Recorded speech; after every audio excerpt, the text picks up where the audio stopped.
technology here. All right, good. It is wonderful to see everybody. There we go. Hope y'all had a good week this week. Glad to see those that I haven't seen in a couple of months. And hopefully I'll get to see you this weekend at your meeting, your revival. I'm going to try to get Friday and Saturday. I don't know.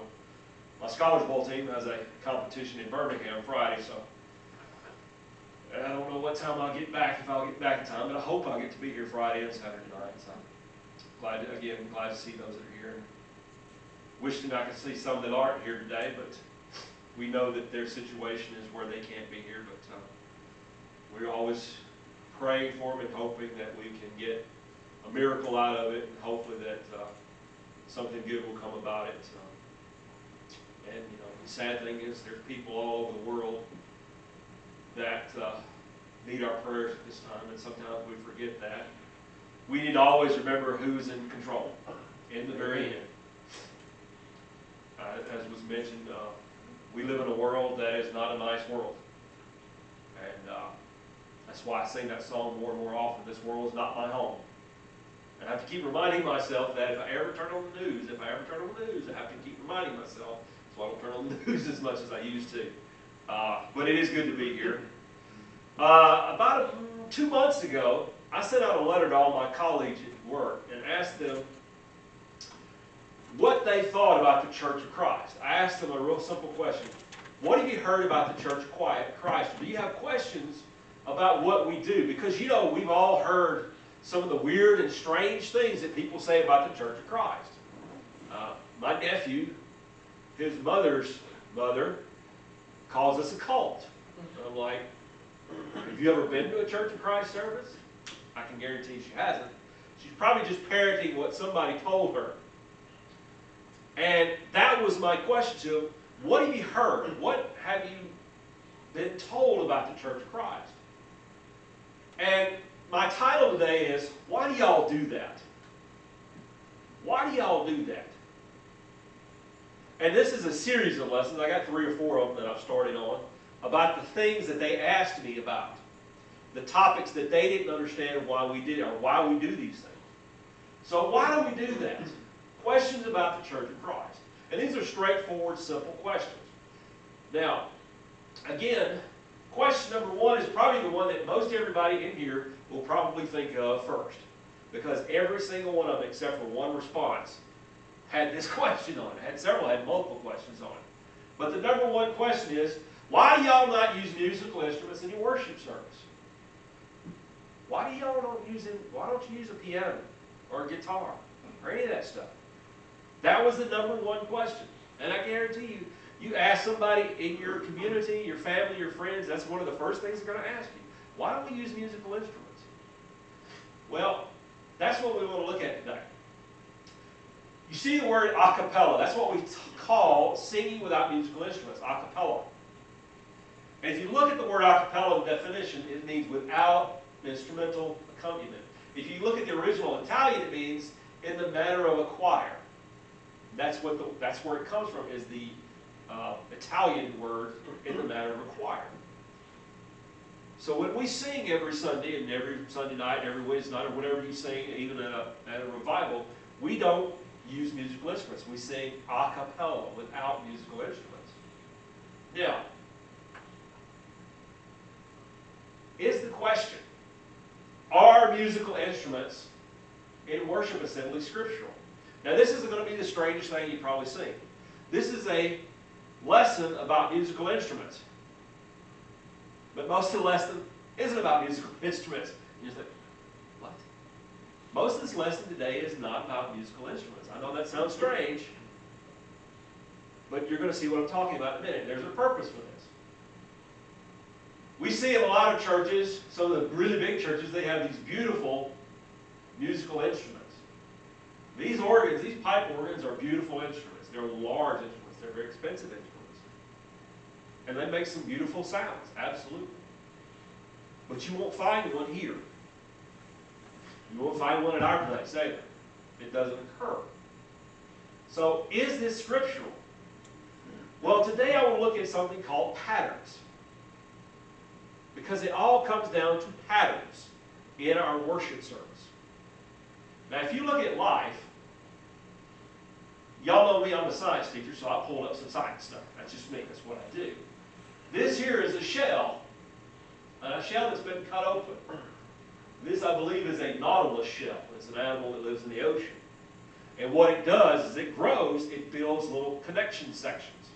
And as it grows, it gets bigger, and it makes this lovely little world pattern. And it's a beautiful pattern. If you can't recognize this, this is a zebra. Now, most of us, when we see a zebra by itself, we're like, how is that a pattern? It never, you know, when I was growing up, it never made sense. A zebra is black and white striped.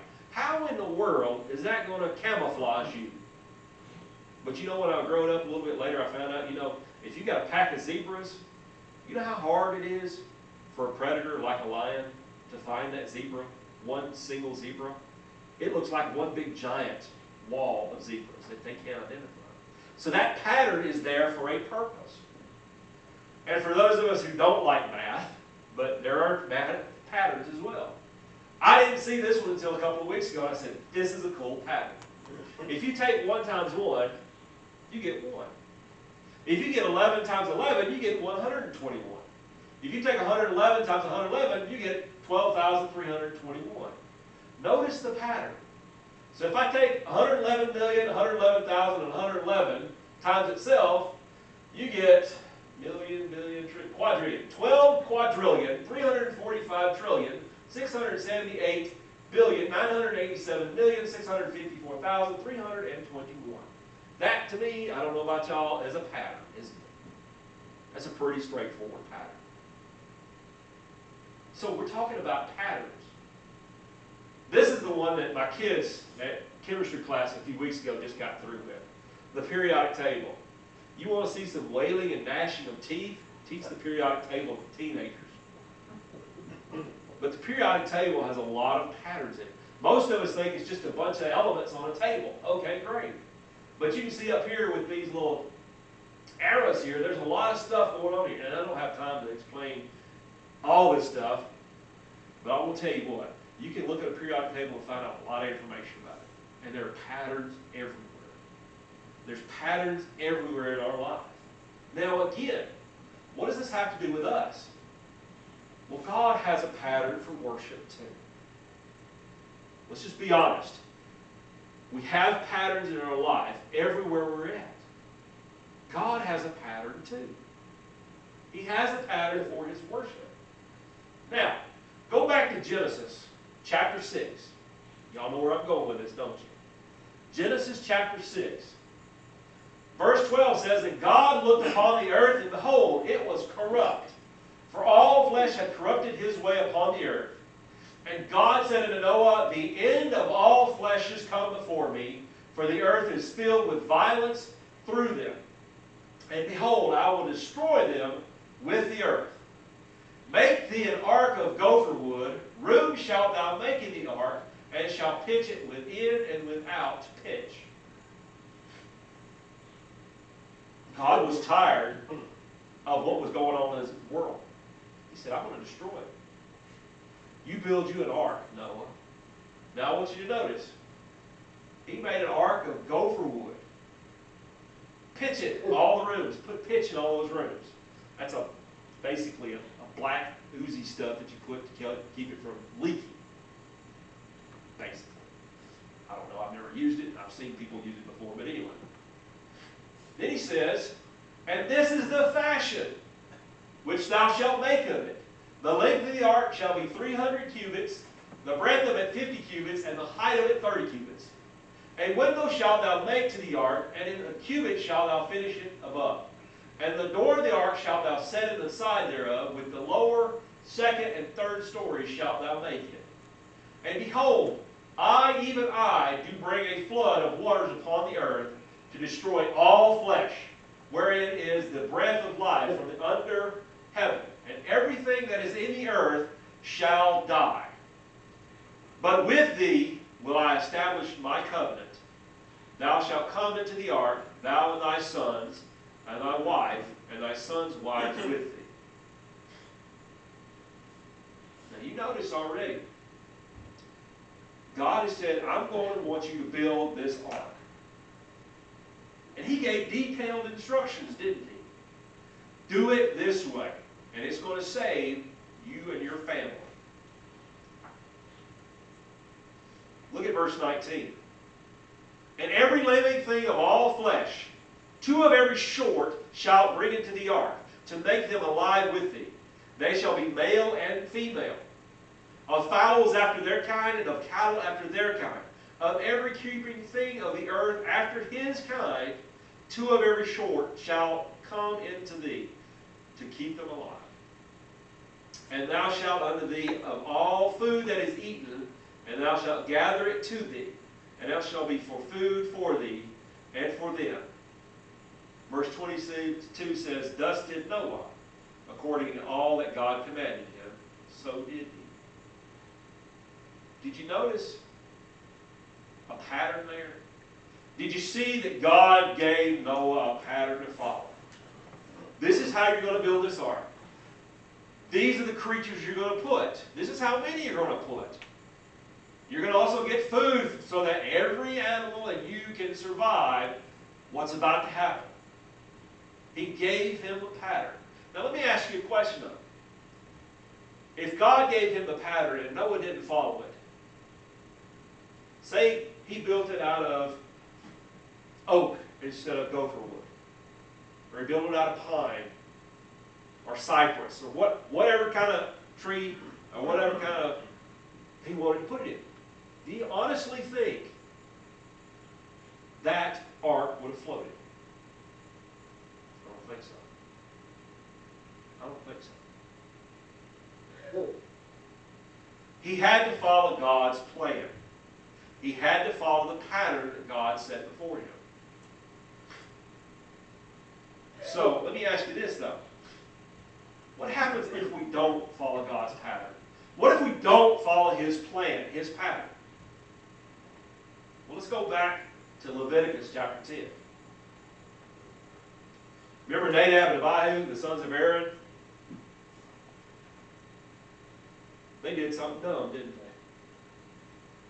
They really did. They probably didn't think about it. Now, how many people you know today do stuff dumb and don't think about what they're doing? I teach every day. That's an everyday thing for me, folks. And sometimes it ain't the kids. But that's a whole other story for another day. And Nadab and Abihu, the sons of Aaron, took either of them his censer and put fire therein, and put incense thereon, and offered strange fire before the Lord, which he commanded them not. So here's the thing. They put fire on the incense. They didn't do it right, though. As it was described, they put strange fire. Well, look out what happened in verse 2. And there went fire out from the Lord and devoured them, and they died before the Lord. They didn't do exactly what God commanded them to do. They offered strange fire. Well, most people today say, well, fire is fire, isn't it? That's actually not true. Even if you look at it scientifically, it's not always fire. You know, some fires you can put out with, baking soda, right? I know some chemicals you can set on fire, you throw them up underwater, they're still going to burn. So not all fire is fire. But the problem is they didn't do it the way God commanded. They didn't follow the pattern. Now, their offering was sin. It was sinful because they didn't do it the way God told them to do it. It was not according to the pattern.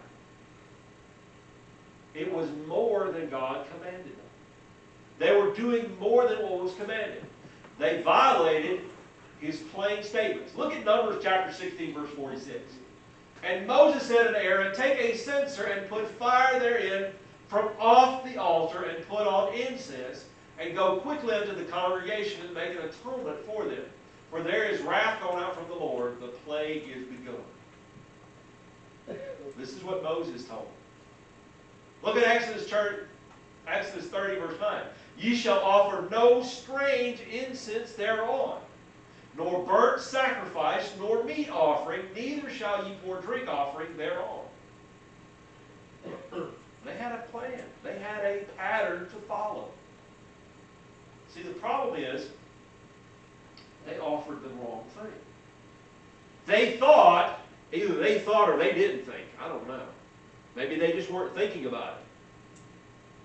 Or they thought, well, I don't want to go do all that. I'll just get it from right here and it'll be just as good. You know, that's what a lot of people do today. Well, I don't want to have to do the hard work. I'll just do the simple stuff, right? And then it'll get same thing will get accomplished. Y'all know people like that. I've done it myself. You know what usually ends up happening? Usually ends up happening not working out pretty well, does it? So here's the thing. If we offer worship which is not according to the pattern God has set forth, or it's a form He has not commanded us, that's violating the Scriptures. Just like Nadab and Abihu did. Nadab and Abihu did something that was not again with the pattern. You know, we have done that as well, haven't we? We have not followed God's pattern. So here's the thing. Since God punished them, why should we think He wouldn't be any different with us? Now, does that mean God's going to come down and throw fire on us and burn it? No. That was a different law. And we're going to get to that as well in a minute. But God gives us a pattern to follow. Look at Matthew chapter 15. Matthew 15, verse 7, 8, 9, he says, Jesus says, "You hypocrites, well did Isaiah prophesy of you, saying, This people draweth nigh to me with their mouth, and honoreth me with their lips, but their heart is far from me." This is unfortunately what we see today in society. And every time I read this verse, I'm sorry, but every time I read this verse, the first thing that pops into my mind is a politician. I'm sorry. It does. And right now, we've got signs everywhere for everybody wanting them to get your vote. Do they honestly mean what they say? I don't know. Knowing the track record of most politicians, I would tend to say, probably not. But again, I could be wrong with that. But this is what people do when it comes to God's worship. And Jesus was telling them, you honor me with your lip, you come near me with your mouth, but your heart is not with me. But in vain, uselessness, they do worship me, teaching for doctrine the commandments of men. This is where we have the biggest problem. Men wanting to teach their own commandments. And there are so many of those. And we don't have time to talk about every single one of them. You already know a bunch of them. But men teaching false doctrines. You know, one time I tried to look it up, there were over 2,000 denominations of Christianity. They're all teaching the same thing, are they? It can't be, otherwise it wouldn't be a denomination. So one's teaching this over here, the other one's teaching the exact opposite. Somebody's doing it wrong. Or worse, both of them are doing it wrong. They're not teaching God's commandments. They're teaching doctrines of men. So let's ask this question today. Has God established any specific pattern for our musical worship today? Has He? Well, that's what we're going to look at. Now I want to go back to the Old Testament for just a minute. 2 Chronicles chapter 29, verse 25. "And he set the Levites in the house of the Lord with cymbals, with psalteries, and with harps, according to the commandment of David, and of God the king's seer, and Nathan the prophet, for so was the commandment of the Lord by his prophets." Now what you have up here is a psaltery. I didn't know what a psaltery was for a long time. I finally looked it up. This is some musical instrument, kind of looks like a 15, 20 string guitar, I guess. But that's a psaltery. But see, this is the Old Testament. This is what was commanded then, wasn't it? It absolutely was. So when somebody says, well, musical instruments in the Bible, absolutely, they're in the Bible. There's no doubt about it. They're in the Bible. But remember, are we Jews? Are we under the Jewish law? We are not Jews. We are not under the Old Testament. That's why they call it an Old Testament. It's the old law. We're not living under that law today. Look at Galatians 3. Paul writes here in verse 24, he says, "Wherefore the law was our schoolmaster to bring us unto Christ, that we might be justified by faith," not by the law. "But after that faith is come, we are no longer under a schoolmaster." We no longer are under the old law, which I am extremely grateful for, aren't you? Amen. You know, we always hear about the Ten Commandments, the Ten Commandments, the Ten Commandments. You actually look it up, there's about 640 commandments. Have you read some of those things? Next time you get online, look it up. We'd all be in trouble. I'm telling you what, we'd all be in trouble. How do I know this? Well, again, I've looked at it. For whatsoever things were written aforetime were written for our learning. This is Romans 15:4.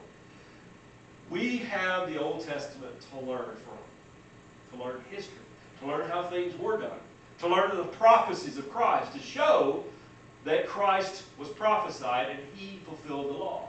That we, through patience and comfort of the Scriptures, might have hope. See, that's what the old law is to us. It's something that we can learn from, but it is not something we follow. Look at Deuteronomy chapter 14. I'm going to try to go through this very quickly. I want to show you some things. And this, you know, for us Southern folks, we like to eat. You look at me, you can tell, we love to eat. I don't know about them other folks in the north and the west, but I know in Texas, Louisiana, Arkansas, Mississippi, Alabama, Tennessee, and Georgia, and even parts of Florida, we like to eat. I want you to look at this. Thou shalt not eat any abominable thing.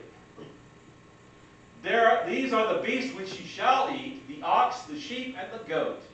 I've never eaten any goat. I don't know about y'all. I don't know if I get past the smell of the goat, but anyway. The hart and the roebuck and the fallow deer and the wild goat and the pygarg and the wild ox and the camellia. And every beast that parteth the hoof and cleaveth the left in two claws and cheweth the cud among the beasts, that shall ye eat.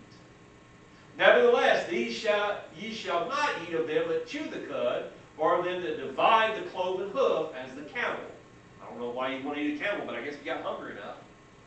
And the hare, and the coney. So no rabbits too. For they chew the cud, but divide not the hoof. Therefore they are unclean unto you. And the swine. Uh-oh. No more bacon. No more ham. No more sausage. No more pork sandwiches. Yet cheweth not the cud. It is unclean unto you. Ye shall not eat of their flesh, nor touch their dead carcass. These ye shall eat of all that are in the waters. All that have fins and scales shall ye eat. And whatsoever hath not fins and scales ye may not eat. It is unclean to you. Oh my goodness. Oh, catfish. Ooh. I don't know if the South could survive if it couldn't eat catfish. Do y'all? I know I'd be in trouble. Of all clean birds you shall eat. But these are they which ye shall not eat: the eagle, and the ossifrage, and the osprey, and the glede, and the kite, and the vulture after his kind, and every raven after his kind, and the owl, and the nighthawk, and the cuckow, and the hawk after his kind, the little owl, and the great owl, and the swan, and the pelican, and the gear eagle, and the cormorant, and the stork, and the heron after her kind, and the lapwing, and the bat. We've had trouble with bats the last couple of years. I don't know about y'all. We want to avoid those. And every creeping thing that flieth is unclean to you. They shall not be eaten. But of all clean fowls you may eat. Now, the thing is, folks, that was the old law, wasn't it? And that was just stuff you could and couldn't eat. What about all the stuff you could and couldn't do? That was the old law. We don't follow the old law anymore, do we? The problem is people want to go back to the old law. I don't know why, but they want to bind things. We saw that in the first century church. We had Jewish Christians wanting to bind things like circumcision on the Gentile Christians. That is a problem. If we go back to that, we're causing sin. Look at Galatians chapter 5. Verses 1 through 4, he says, Stand fast, therefore, in the liberty wherewith Christ hath made us free, and be not entangled again with the yoke of bondage. Behold, I, Paul, say unto you, that if you be circumcised, Christ shall profit you nothing. For I testify again to every man that is circumcised, that he is a debtor to do the whole law. All 640 of them. Christ, listen to verse 4. Christ is become of no effect unto you. If you go back to that old law, what Christ did for you, the ultimate sacrifice he did for you, has no value. What does that say about us? Whosoever of you are justified by the law, you are fallen from grace. We can't go back to that old law. Now, we saw a minute ago in the Old Testament, they had musical instruments. Absolutely. They did. Look at Colossians chapter 2, verse 14 through 17. Excuse me. Blotting out the handwriting of ordinances that was against us, which was contrary to us, and took it out of the way, nailing it to his cross. And having spoiled principalities and powers, he made a show of them openly, triumphing over them in it. Let no man therefore judge you in meat, or in drink, or in respect of any holy day, or of the new moon, or of the Sabbath days, which are a shadow of things to come, but the body is of